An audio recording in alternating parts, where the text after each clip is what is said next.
Eh bien, bonjour à vous, téléspectateurs de la télé du Krebs, et bonjour à toi, Mélanie. Bonjour Julien.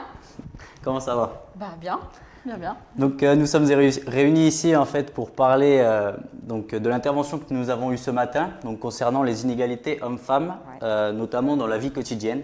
Ouais. Donc, si vous avez un premier avis à dire sur le sujet. Bah écoutez, ce matin, on a eu plusieurs débats autour de la vie quotidienne. C'était assez riche, intéressant, c'était des points de vue différents, mais voilà, on a pu s'accorder. Concernant les tâches ménagères, on est parti de chiffres. 3h26 de tâches ménagères pour les femmes contre 2 heures pour les hommes.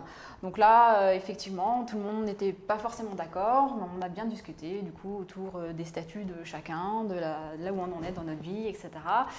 Ce qui nous amène quand même à la conclusion générale, qu'il y a encore quand même des inégalités hommes-femmes sur le sujet. On bosse un peu plus que vous, je suis désolée, comme ça. Et en parlant justement de bosser sur la vie des salaires, Ouais. quel serait votre avis sur les salaires? Alors là, c'est pas forcément mon avis, hein. Je fais un retour de tout ce qui a été dit, hein. Pareil, même constat, hein, toujours des inégalités. On part d'un chiffre, hein, qu'une femme avec un même poste et les mêmes compétences qu'un homme a à peu près 18% de moins de salaire que monsieur. Ah, voilà, donc justifié, pas justifié. Donc là, on est un peu parti aussi sur du coup les discriminations, ces inégalités qui perdurent, même s'il y a des progrès qui ont été faits ces dernières années. D'accord. Et est-ce qu'il y a toujours des stéréotypes? Est-ce que vous avez parlé de stéréotypes ce matin ou... Oui, alors là, du coup, on a fait des petits jeux très sympas sur les stéréotypes qu'on entend ou voire même qu'on utilise encore sans en avoir trop conscience. Style, les hommes sont plus forts que les femmes, les coiffeurs sont des homos, il n'y a que les femmes qui font la cuisine, ou en s'adressant aux petits garçons, fais pas ta pleureuse, donc voilà, etc. Ce genre de choses. Donc c'était à la fois très ludique et en même temps ça touchait vraiment des phénomènes de société qui sont importants d'aborder.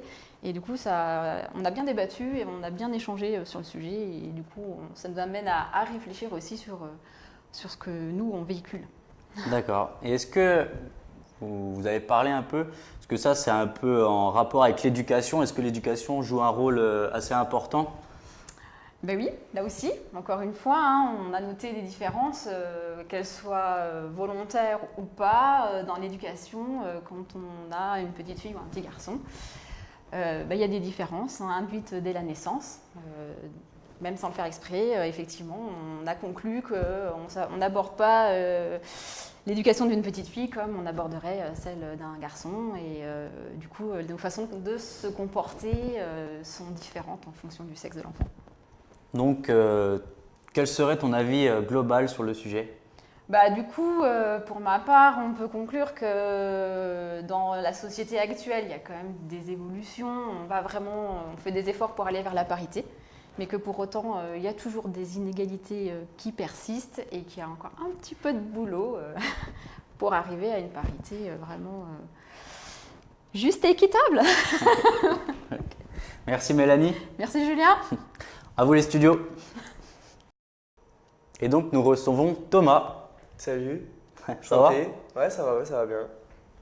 Donc je me présente, donc en fait je suis en formation aussi au Krebs à Dijon. Je suis en BP Jeps à Rennes, donc dans l'activité nautique.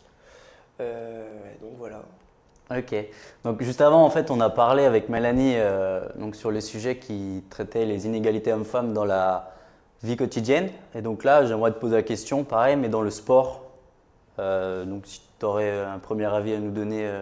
Bah déjà, avant d'intervenir dans tout ce qui est dans le sport, au début je pensais pas qu'il y avait autant d'inégalités. C'est vraiment ce matin quand je suis allé faire quand on a fait l'intervention, que c'est là en fait j'ai vu qu'il y avait beaucoup d'inégalités. Par exemple, j'ai découvert que ce matin au JO en 1896, donc les nouveaux JO modernes de Pierre Coubertin, que l'accès était interdit aux femmes. Donc là ça m'a un peu choqué. Et donc voilà. Et c'est des choses qui m'ont quand même un peu choqué dans Et le est-ce que sport. aujourd'hui c'est toujours le cas aussi d'un côté médiatique, au niveau de la communication? Est-ce que le sport au niveau des femmes est aussi est comme avant ou alors il y a eu du changement Bah, depuis? je sais pas si tu as remarqué, mais dans le sport, à la télé, on voit on voit plus des matchs de foot hommes que de femmes. Même après, je dis foot, mais c'est dans tous les sports. Je veux dire, tu vois plus d'hommes et je pense que c'est une question d'argent aussi. Mais je trouve que c'est grave dans le sport. C'est quand même, c'est pas, voilà, enfin bref. Mais ce que je veux dire, c'est que maintenant, on est quand même en 2019. C'est pas possible qu'il y ait une question d'argent dans le sport, surtout dans le médiatique. Je veux dire, voilà, quand on a le sport homme-femme, ça doit être à la télé, on doit voir les deux. C'est pas un plus que l'autre pour une question d'argent. D'accord. Et au niveau des stéréotypes, est-ce que certains sports sont toujours considérés comme des sports de garçons et certains comme d'autres sports de filles? Et bah, par exemple, pour une fille qui fait de la musculation, tu vas la trouver pas du tout sexy, tu vas dire qu'elle est trop musclée, pas plus mignonne, elle ressemble à un homme parce qu'elle est trop musclée. Et par exemple, pour un homme qui fait de la danse, on va le trouver trop coquet, trop féminin. Plein de choses comme ça qui font que, en fait, ça doit pas être propre, pardon, excusez-moi, pas être accepté. C'est son corps, c'est son choix, ça doit pas exister tout simplement. D'accord. Et au niveau des fédérations, est-ce que vous avez étudié un peu le sujet ce matin au niveau des fédérations de tous les sports, hein, je parle d'un global? Et bah, ce matin, on a regardé on a regardé, c'était 68% pour les hommes et 32% pour les femmes dans les sports en général. Et donc voilà. D'accord.